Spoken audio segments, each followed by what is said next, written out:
Hello, my name is Kim, and I am here to discuss with you emergency operations and tips to keep you safe during this time when we are dealing with Hurricane Bob. It has been reported that Hurricane Bob has reached Vermont and has been categorized as a Category 1 storm. Currently, Hurricane Bob has dumped approximately 11 inches of rain and has been reported by the Vermont Emergency Management Agency that 250 state roads have been closed.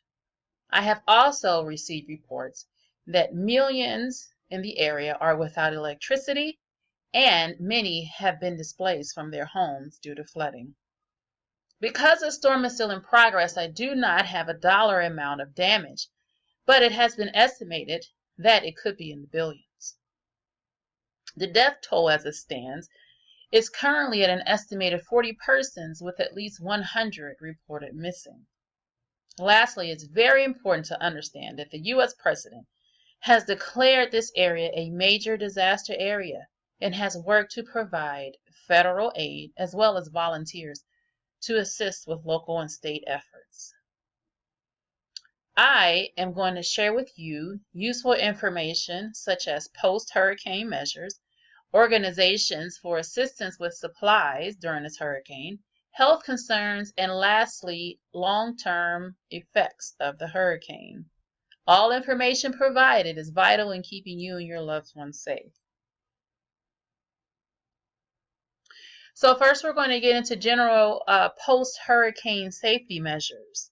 That includes things like remaining tuned into your local TV or radio station. I know that the majority of the state is without power, but if you do have power, it's important that you remain tuned into your local TV or radio station for further instructions. You only want to use 911 for a life or death instance or emergencies, as they are busy working to maintain order and help those who are really in need. You never want to attempt driving through flooded roadways. Use emergency lighting when entering buildings. Emergency lighting is considered as flashlights and lanterns. Lastly, you never want to attempt to sightsee, as that could lead you and your family to certain danger. Next, we're going to talk about organizations that are here to provide assistance with necessities. We have organizations such as the American Red Cross, which provides both fixed and mobile feeding stations, shelters, cleaning supplies, comfort kits, food, first aid, clothing, and emergency transportation. We also have FEMA, which provides temporary housing, money that can be used by homeowners to cover damages that are not covered by insurance, assistance in replacing your homes if they were not covered by insurance. They also provide housing when there is no housing available. They also provide financial help with serious needs that arise, such as funerals, medical, dental, and transportation necessities. For counseling, we have the Children's Disaster Service, which is here to respond and to provide comfort to traumatized children and to calm them with safe and reassuring presence, both during and after all cleanup work has been completed. Lastly, we have the Salvation Army. The Salvation Army is here to provide mobile feeding temporary shelters, counseling, missing persons services, medical assistance, distribution for donated goods, including food, clothing, and household items. It also provides referrals to government and provides agencies for special services. At this time, we are working to allocate resources to those who are in need of them the most, such as those who are at risk, such as elderly people, children, pregnant women, and those who are immunocompromised or have serious pre-existing medical issues. Next, we're going to get into the health concerns. And when we're looking at health concerns, the main thing we're concerned about is water. Water, we're going to talk about a vaccine and other health information that could be used to keep you safe during this time. So flooding due to hurricanes oftentimes contaminate the local water supply. The major organisms of concern during flooding are parasites such as Giardia and bacteria such as Shigella and E. coli. These organisms primarily affect the gastrointestinal tract, and they can cause diarrhea, abdominal cramps, nausea, and vomiting with or without fever. Most of these illnesses are not usually serious and they're not life-threatening, except for in the elderly or those with immunocompromised issues. To remain safe when dealing with water, you want to follow the following guidance. First thing, you want to listen and ask your local officials to find out whether the water is safe to consume. Usually your water is safe for washing. If it's not safe, you have an alternative such as bottled water. If you don't have bottled water, it's recommended to bring your tap water to a rolling boil for 1 minute.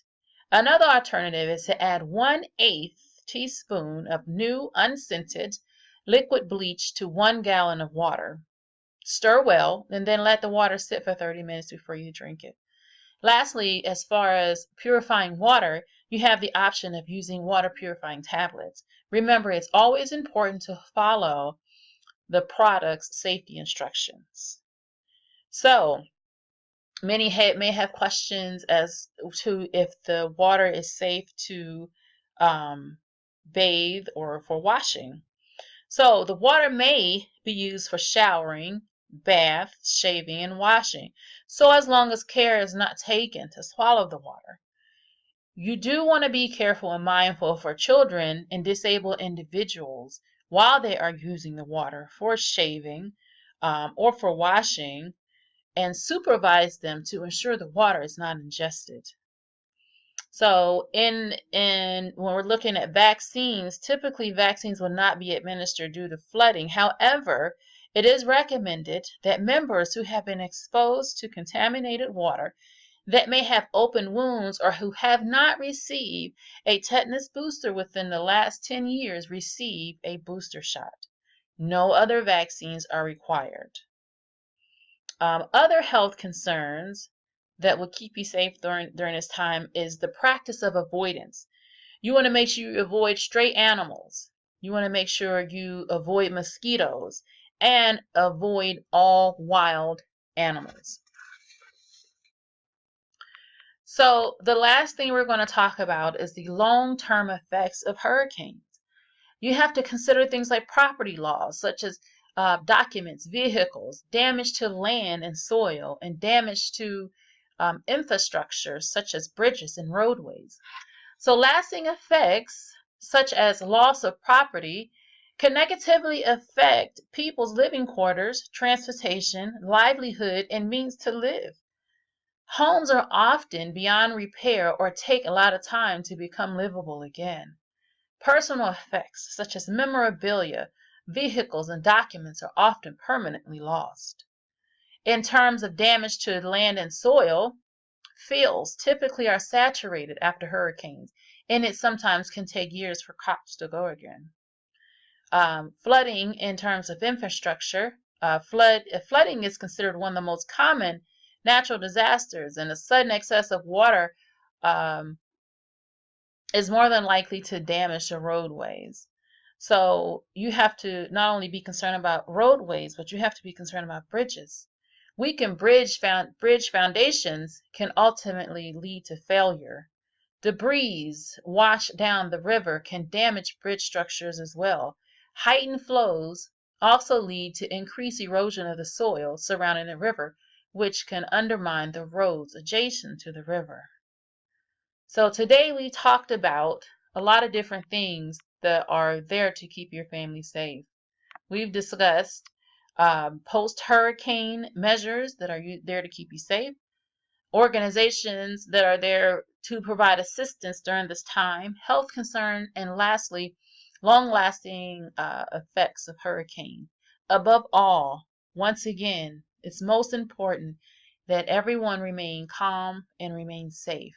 Also, remain tuned into your local radio stations and TV stations if you have power for further instructions.